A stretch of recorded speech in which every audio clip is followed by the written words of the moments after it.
Bonjour les amis, c'est Lucky Mikael, je suis très heureux de vous accueillir aujourd'hui pour cette nouvelle vidéo. Et pour cette nouvelle vidéo, on se retrouve pour les achats manga du mois de juillet.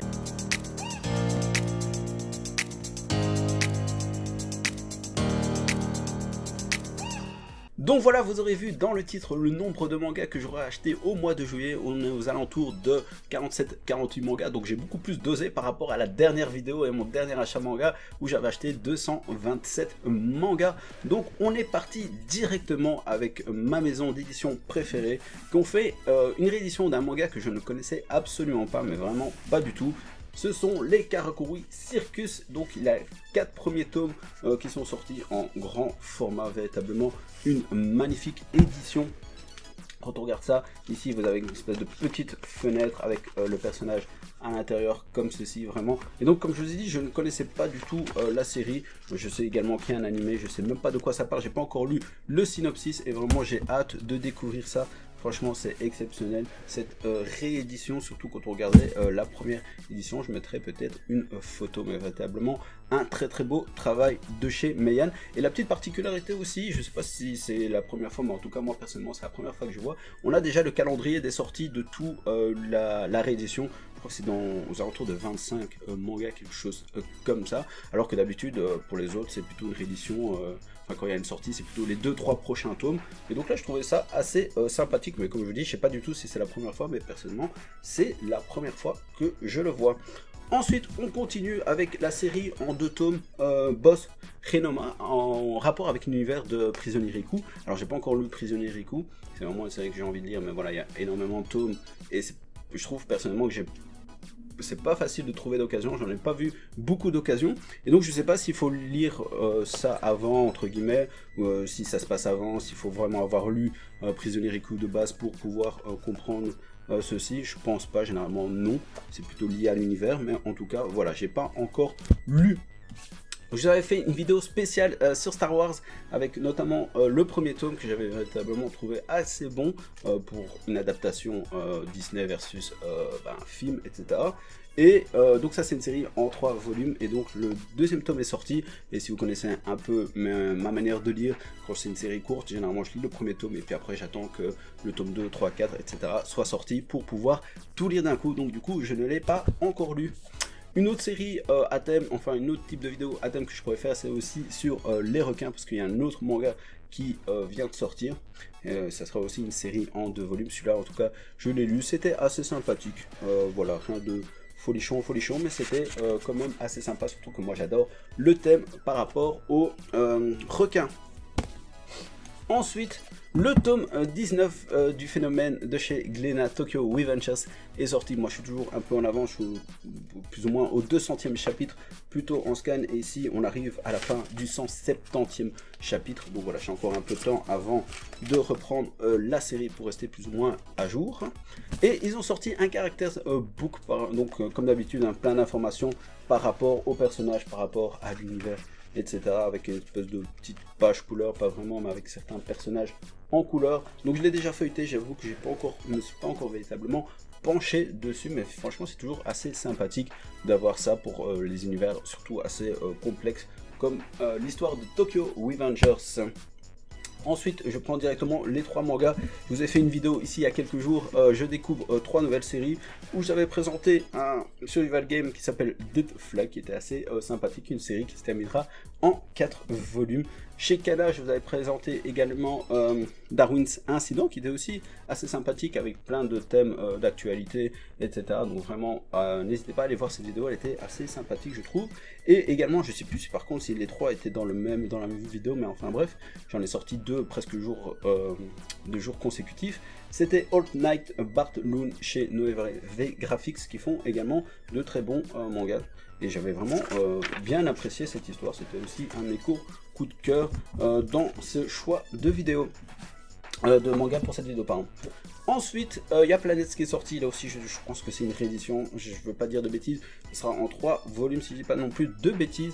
Et la cover, celle-ci, je crois que c'est la cover est un peu plus limitée, même si je l'ai vu aussi souvent avec le personnage ici qui est en relief, et moi j'adore tout ce qui est un peu science-fiction et espace, donc je pense que ça va me plaire. Après ce genre de manga, c'est plutôt le genre de manga un peu comme Darwin's Incident que je lis lorsque je fais des petites promenades et que je me pose dans un parc, etc.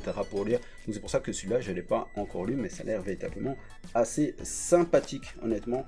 Une belle édition ou réédition, mais je pense que plutôt c'est une réédition et je dis peut-être des bêtises.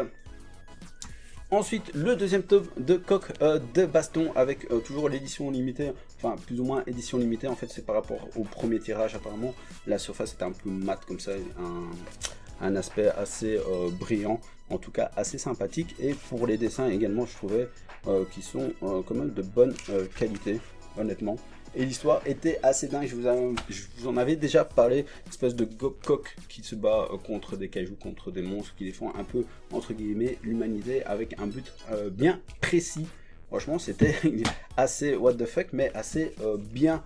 Junji Ito, c'est franchement un auteur assez connu et que j'ai envie de me pencher un peu sur ses œuvres. On a ici la déchéance d'un homme, pardon, avec ici le pourtour à brillant et le personnage ici, je sais pas dire en quoi c'est comme matière, mais voilà, c'est pas la même chose que cette partie brillante. Donc ça, je pense que c'est une série en 3 volumes avec des dessins assez magnifiques. Et donc ça aussi, je viens juste de l'acheter, donc je ne l'ai pas encore lu, mais franchement, j'ai hâte. Dans la série, je complète un peu les informations. On a le One Piece qui nous ont fait aussi pas mal d'éléments de tomes à part. Ici, c'est le quizbook, je pense que c'est le 3e sur 3. Et donc là également, c'est vraiment beaucoup de questions, etc. pour compléter nos informations par rapport et nos connaissances par rapport à l'univers de One Piece. Donc ça aussi, je l'ai feuilleté, mais je ne l'ai pas encore vu totalement. Ensuite, on va se retrouver avec mes 4 gros coups de cœur de cette année 2022. Du coup, il faudrait peut-être que j'en trouve un 5e pour compléter les informations. Donc voilà.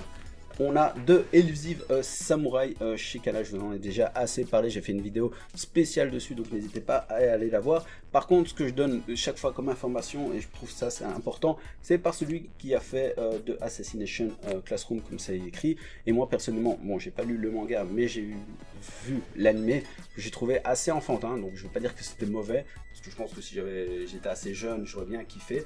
Mais en tout cas, voilà, en étant adulte et en ayant vu plein d'animés et lu plein de mangas, franchement je trouvais ça assez enfantin et assez simpliste. Et donc c'est pour ça que je le précise, parce que peut-être qu'il y a des gens qui vont dire « Ah ouais, c'est la même personne, donc ça va être nul ». Mais franchement, c'est totalement différent, c'est beaucoup plus mature, c'est beaucoup plus recherché, l'histoire est beaucoup plus complexe, les personnages sont mieux développés, etc. Donc c'est pour ça que je le précise, n'ayez pas peur parce que c'est le même auteur, parce que moi aussi, moi je l'ai découvert après avoir découvert l'œuvre, je me suis dit ah ouais c'est le même, non pas du tout, j'y croyais pas, et donc franchement je pense pas que j'aurais commencé l'œuvre si j'avais su que c'était par le même auteur. Donc voilà pourquoi je précise cette information, n'ayez pas peur, celui-là il en vaut beaucoup plus la peine. Sakamoto Days, ça aussi je vous en ai déjà présenté, c'est le 3e tome. Moi je pense que je suis au chapitre 30 en scan et ici on est au chapitre 25. Donc voilà, je vais bientôt être rattrapé par la publication européenne, franchement toujours aussi bien en tout cas. On est chez Vaga Dupuis qui nous font pas mal d'excellents mangas.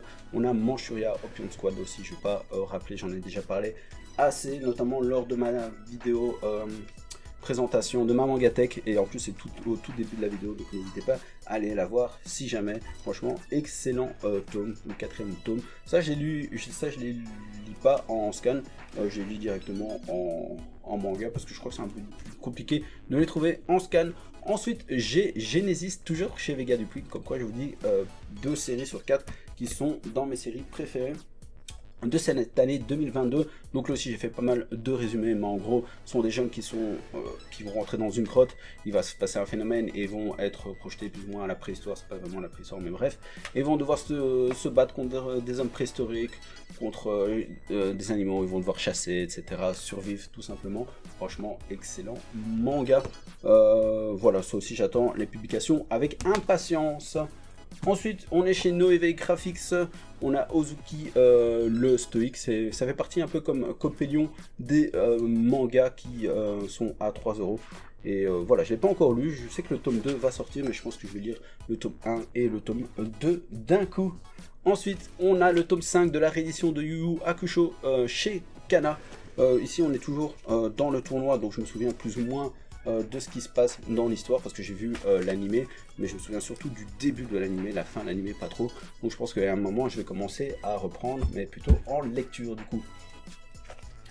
Un de mes gros coups de cœur, c'est pas de cette année 2022, parce que c'est pas, enfin, je l'ai découvert cette année 2022, mais c'est pas sorti cette année 2022. C'est le Fire Force, le tome 24 qui est sorti. Il faut savoir que, pour la petite info, que juste hier, j'ai terminé la lecture en scan au 304e chapitre. Donc ça, c'était un manga que j'avais découvert lors de ma première vidéo, si je dis pas de bêtises. Je découvre 5 séries, ça a véritablement été un gros coup de cœur.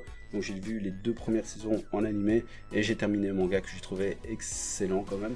Vraiment plutôt pas mal, et j'ai véritablement hâte qu'il y ait l'animé pour la fin du manga, parce qu'il y a énormément de combats et de scènes qui ont l'air assez stylées, surtout que les 2 premières saisons de l'animé étaient plutôt pas mal en termes d'animation. Bon, franchement, Fire Force, moi j'ai adoré tout simplement cette lecture. Je vous l'avais présenté également lors d'une de mes vidéos. Black Box, ça c'est le 2e tome, donc c'est une série qui se terminera en 5 tomes sur de la box, franchement, avec le truc un peu cartonné comme ça en papier recyclé, mais franchement assez stylé. On est chez Pika qui ont fait également une très belle édition. Voilà, les combats sont assez stylés, et donc là j'ai lu le 1er tome que j'ai adoré, et là je pense que je vais attendre la sortie des 5 tomes pour tout me lire d'un coup. Je vous l'avais présenté, on est chez Kurokawa, les 5 premiers tomes qu'on m'avait offert de Arslan par la mangaka qui a fait également Full Metal Alchemist, même si elle est avec quelqu'un d'autre. Et donc je vous l'avais présenté lors de ma dernière vidéo. Je découvre 5 séries et franchement j'ai kiffé. Et donc là c'est le tome 6 que j'ai déjà pris et que j'ai déjà lu, donc il va falloir que je continue, parce que là aussi j'ai eu un peu de mal à trouver en scan. Le tome 10 de Aohashi est sorti, et si vous suivez un peu mes dernières vidéos, je vous l'avais dit plusieurs fois je pense, que j'avais déjà lu le 1er tome et que j'attendais que les 10 premiers tomes sortent pour pouvoir tout me faire, et je pense que je vais me faire d'ailleurs un marathon des 10 premiers tomes, et peut-être en vidéo, donc ça pourrait être l'un des prochains l'une des prochaines séries pour un marathon tout simplement. Ici on n'est pas chez K-Books, je sais même pas c'est quoi, c'est KH tout simplement, et on est encore sur un webtoon versus manhwa qui s'appelle Mirror Game, c'est le 1er tome. On a déjà l'information que ce sera une série terminée en 6 tomes, et donc j'ai pas encore lu. Quand on regarde un peu, il y a l'air d'avoir pas mal évidemment de discussions, etc. Et les dessins ressemblent véritablement au style manhwa. Et donc pour le petit résumé, donc Machin Chouette, membre de la brigade criminelle de Séoul, est à la poursuite de K, illusionniste qui a hypnotisé une grande partie de la population mondiale. Et il y a urgence, la dernière vidéo de K diffusée en direct sur internet commandait aux spectateurs de se suicider dans 15 jours. Pour espérer retrouver K, Machin Chouette dispose d'une seule piste, Seo Jinwoo, un jeune homme amnésique. Bon, franchement, le synopsis avait l'air assez sympathique, et donc en 6 tomes, je pense qu'on peut faire une très bonne série, donc je vous en parlerai une fois que je l'aurai lu. Ici, pour Spy Family, il y a eu, pour le 8e tome notamment, une édition limitée, même si je l'ai vu en quantité industrielle un peu partout dans les magasins spécialisés, ou bien dans les grandes surfaces, Fnac, Carrefour, Machin Chouette, Cora, etc. Et je ne l'ai pas encore ouvert, tout simplement. Ensuite, on se trouve sur Pokémon. Alors ça, c'est l'un des seuls tomes dans tout le bazar que j'ai trouvé d'occasion, et j'adore parce que la plupart des tomes de Pokémon que j'ai, je les ai pris d'occasion, je les ai trouvés d'occasion, et franchement, il est comme neuf. Et je me dis, je crois qu'il n'y a personne qui les lit tellement que c'est des pavés, etc. Donc voilà, moi j'ai pris ce tome-là, c'est le 2e tome sur une série de 4 qui font partie toujours de la grande aventure. J'avoue que je ne le savais pas, je pensais que les 2 tomes que j'avais, or et argent et Machin Chouette avec les couleurs de base que vous voyez là-bas, je pensais que c'était la grande aventure, la première partie entre guillemets. Et ben non, il y a aussi cette partie rouge feu et vert feuille, ainsi que émeraude. Donc voilà, je pense que aussi je vais continuer la collection de ceux-ci du coup. En gros volume, le 3e tome de l'édition Hokage de Naruto est sorti, et j'avoue qu'ils ont l'air d'avoir fait pas mal de modifications. Notamment, il y avait un gros problème, on disait que les pages étaient transparentes. Ici, ça a l'air d'avoir été réglé. Encore des petites pages couleurs assez sympathiques. Donc, j'ai pas vu l'animé de tout Naruto, mais le début, je le connais assez bien. Donc, tout ce que je vois là, en tout cas, me dit. Mais voilà, une fois que j'aurai fini ce que j'ai vu en animé, je pense que je continuerai alors en lecture de cette édition Hokage. Lors de ma dernière vidéo, ou de ma vidéo plutôt Mangatech, je vous avais dit que une fois que j'aurai fini notamment Fire Force, mon prochain gros shonen que je lirai, ça sera les Black Clover. Donc j'ai continué un peu les tomes, donc j'avais les 7 premiers, donc j'ai trouvé le tome 8, 9, 10, 11, enfin j'ai pris en 9, et par contre j'ai trouvé d'occasion le tome 16 et tome 22, surtout que le manga était en pause pendant quelques mois, et là ils viennent juste de reprendre pour l'arc final, donc j'espère plus ou moins rattraper au moment de la fin de ce magnifique manga où j'avais lu les 2 premiers tomes, que j'avais véritablement assez kiffé, et les personnages avaient l'air assez stylés. Un gros manga également que je vous ai déjà présenté, enfin je n'ai pas besoin de le présenter, mais je vous ai déjà parlé plus tôt, ce sont les Berserk. Donc selon les informations que j'avais eues, je ne sais pas si c'est vrai ou pas, dites-moi en commentaire si c'est vrai, on m'avait dit que les 11 premiers tomes faisaient les 2 premiers arcs de la série. Donc les 3 premiers volumes c'était un peu l'arc découverte, etc. L'arc d'introduction, et jusqu'au tome 11 ça faisait le deuxième arc assez connu et assez stylé. Et donc j'avais déjà les 6 premiers, j'avais le 10e, et donc là j'ai trouvé le 7, 8, 9 et 11e tome. Et hier soir j'ai lu le premier tome, enfin relu parce que je l'avais déjà lu plusieurs fois, mais en tout cas je l'ai relu et franchement hâte de découvrir la suite. Ensuite, un gros shonen aussi qui vient de se terminer, ce sont les Demon Slayer, le 23e et dernier tome, donc en édition normale, et ici avec une jaquette un peu brillante alternative. Regardez comment elle est stylée, etc.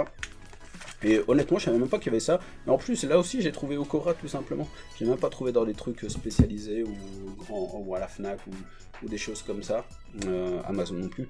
Et j'ai trouvé tout simplement Okora comme quoi. J'ai pas encore terminé, je suis au tome 16, mais voilà, je vais terminer ceci avant de commencer Black Clover. On arrive à la fin de la vidéo, si j'ai pas de bêtises, ouais. Chez Meian, le 10e tome de Gannibal. Là j'ai un tout petit peu de retard, j'ai pas encore lu le tome 9 ni le tome 10 du coup. Mais non, je vais pas vous montrer ça, ça risque d'être un peu trop chaud. Mais voilà, franchement l'ambiance et les dessins sont vraiment assez oppressantes. Vraiment excellente histoire, je pense que ça se termine en 15-16 volumes. Donc on est bientôt sur la fin, mais vraiment toujours aussi stylé. Chez Glénat, je n'ai toujours pas avancé dans l'histoire, donc je suis toujours plus ou moins au tome 12 quand il découvre du pétrole, les Dr Stone. Donc le tome 1 que je n'avais jamais trouvé véritablement d'occasion, je l'ai enfin trouvé, et le dernier tome, le 21e tome également est sorti. Donc voilà, et aussi l'animé, enfin le manga tout simplement vient de se terminer aussi au Japon, je pense, quelque chose comme ça, en une bonne trentaine de tomes. Et le dernier tome, si je dis pas de bêtises, je regarde un peu autour de moi, ouais, je vous ai tout présenté. Le dernier tome, on est chez Kazé, c'est le 9e tome de Mashle tout simplement. Et bien voilà les amis, c'est déjà la fin de la vidéo. Merci beaucoup d'avoir regardé, je te donne déjà rendez-vous pour une prochaine vidéo. À très bientôt j'espère. Peace.